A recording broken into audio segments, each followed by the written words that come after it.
How do we find the courage to have that kind of creativity? How do we find the creativity to be able to generate solutions in the particular context that we're working within? When we've got constraints, when we don't have the resources that we want, when we don't have the circumstances that would make it ideal. It's challenging and difficult work. And we have to find ways to be able to sustain ourselves individually and collectively. And so I wanted to talk a little bit about that, and I'm going to whiz through some of this stuff because I've got to get to the end of this presentation, because the end bit's a really good bit. And if I don't do that, it'll be like a waka with a great big hole in the bottom, you know? It's not going to work. So I might jump over some bits as we whiz through this next bit, but I wanted to talk about how we find that kind of inspiration. How do we find that courage? Where do we get the ideas? How do we keep going when we're really not well and we'd really rather be somewhere else? But it's important, and we have to get up and come to work today because there's something special happening today. You know? Well, for me, one of my sources of inspiration comes from bookshelves. Comes off my bookshelves, out of the library sometimes. And I wonder whether there's other people like me that when you go into somebody's house that where you've never actually been before, what you really want to do is look at what's on their bookshelves. Am I the only one that's like that? Because bookshelves, for me, are kind of like a little glimpse into someone's soul, you know? Like, what have they got there? What have they kept? There's lots of books that you could read and throw away, but what have they kept, you know? So I thought it might be interesting to just kind of give you a little bit of an insight into some of the stuff on my bookshelves. And one of them is a book by this guy, John Bertrand. He's an Australian sailor. He shot to fame a number of years ago when Australia too won the America's Cup. Anybody remember that? A few people remember that? By golly gosh, we remember it in Australia. We had our Prime Minister telling people that morning on the TV that any boss who sacked a worker for not turning up that day was a bum. That was the Prime Minister. That was what's his name, Bob Hawke. What's really interesting for me about this book is that it's not actually about sailing. I mean, it kind of is, but what it's really about is psychology. And what John Bertrand did was he used really powerful techniques of visualization to take his crew to a place that they had never been before. He said to them that there will come a time in the final race of the Cup when we are in front and the red boat is behind, and you will be under more pressure than you have ever been before in your life. There will be helicopters circling overhead, and hundreds of television cameras will be watching what you're doing and beaming the pictures all around the world. And we will be in front of the red boat, and you will be under more pressure than you have ever been in your life, and you will not make a mistake. You will do precisely what you've been trained to do and what we have practiced doing for the last month after month after month after month. And he described this day, and he described this moment, and he described that pressure, and he described the way that his crew would react. Interesting? The day came. And they'd been there before. And they won the race. No one had ever beaten the Americans in that race. In fact, it was considered to be impossible to do. I think that's interesting. I found it really quite inspirational. And it's fascinating to read in this book the psychology of how he worked with his crew. And the power of positive visualization. What about this guy? This is another book on my bookshelf. This is a guy called Eric Weinmeyer. He's a mountain climber, and he's climbed some of the most serious mountains in the world. Big mountains, like that one that he's sitting on there now. Nothing particularly unusual about that, except for the fact that he's blind. Except for the fact that he's blind. Now, he says that his story shouldn't be unusual or inspirational, but it actually is. Sorry, Eric. You're wrong about that. And it's funny as well. In some places, he describes his interactions with his other climbers. He talks about how he learned to climb. People told him you'll never be able to climb really big mountains because to climb really big mountains, you have to work on glaciers, and to work on glaciers, you have to climb ice. And you won't be able to climb ice because the way that you tell where to drive your ice axe into the ice is by the colour of the ice. Sorry, Eric, you won't be able to do it. Turns out that the ice makes a different sound. Isn't that interesting? He became a mountaineer. Or maybe we could talk about this guy, David Pesco. I've written a book called Life Without Limits. This one's a little bit closer to our world, perhaps. Let me tell you a little bit about David Pesco. He says that he describes his early school experiences as a living hell. In primary school, he was repeatedly caned for, quote unquote, refusing to read and spell correctly.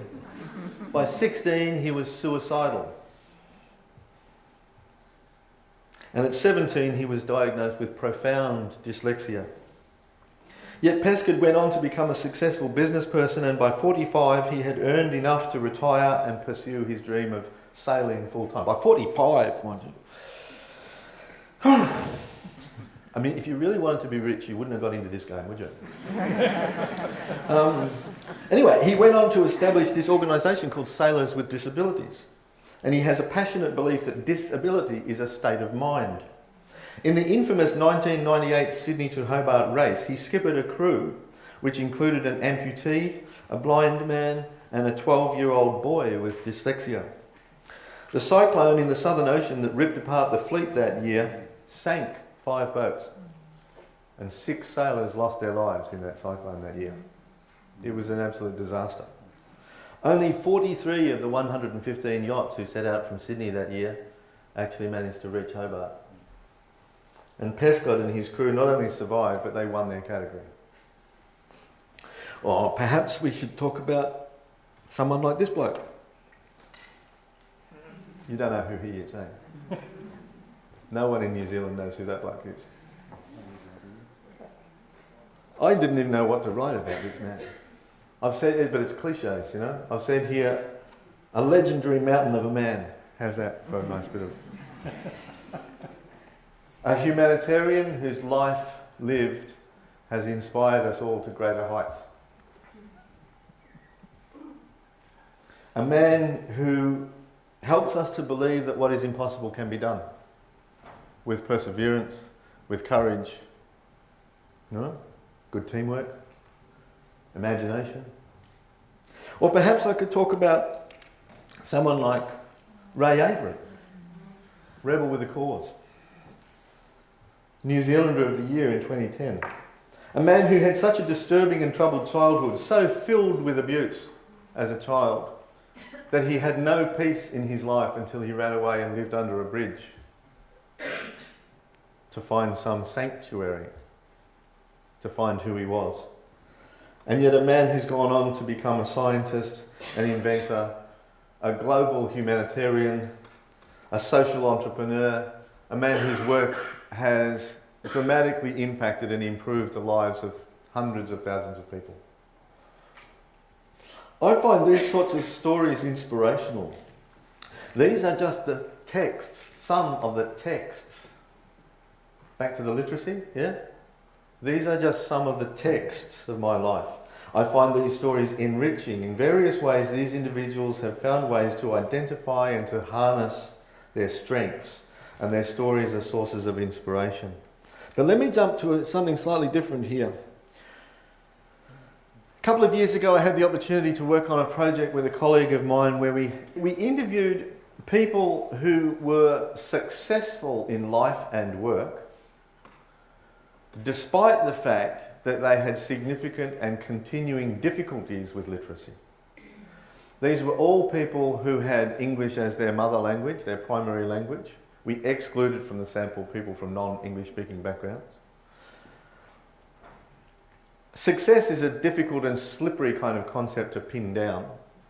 And you could explore the report if you're interested to kind of see how we did that. But we felt that these people contradicted the stereotype. That's the title that we finished up using for the report. The stereotype about adult literacy and numeracy is that if you can't do it, you won't be able to get a driver's license, you won't be able to fill in forms, you'll never get a boyfriend, and you'll have a miserable life, and you'll probably finish up in jail. I mean, I'm being a bit flippant, but you know what I mean? I mean, I'm not that far out, am I? In terms of the stereotype. And we found that these people didn't fit that stereotype. These people were actually managing okay, thank you very much. Much like, I might say, many of the people that I've come across in workplaces that are deemed to be completely deficient and inadequate. And if I was going to go on about workplace literacy and numeracy, that would be another whole story that I could, that's another whole set of branches on the story tree, you know? But these guys are interesting.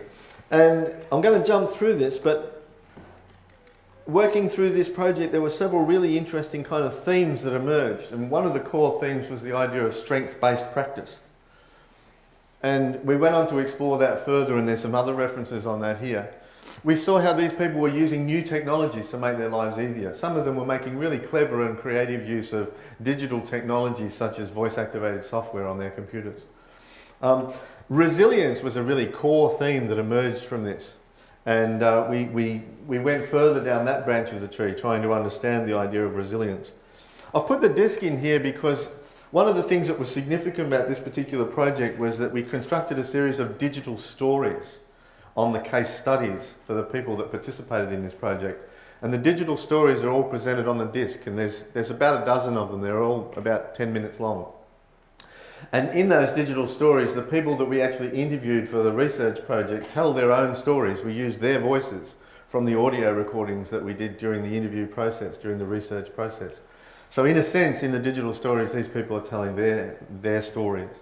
And you can get this work from the National Centre in Australia, the National Centre for Vocational Education Research. The URL's on here.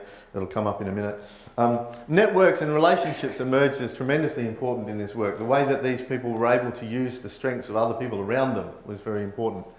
As was the idea of multiple intelligences. I'll come to that in just a moment. And one of the most important things was that these people were rejecting the deficit model. They were rejecting the idea that they were permanently deficient in some way. They found ways of getting on with their lives and being successful. That's the URL for the National Centre of Vocational Education Research in Australia, where you can get this report. I think it's about $30, something like that, for a hard copy.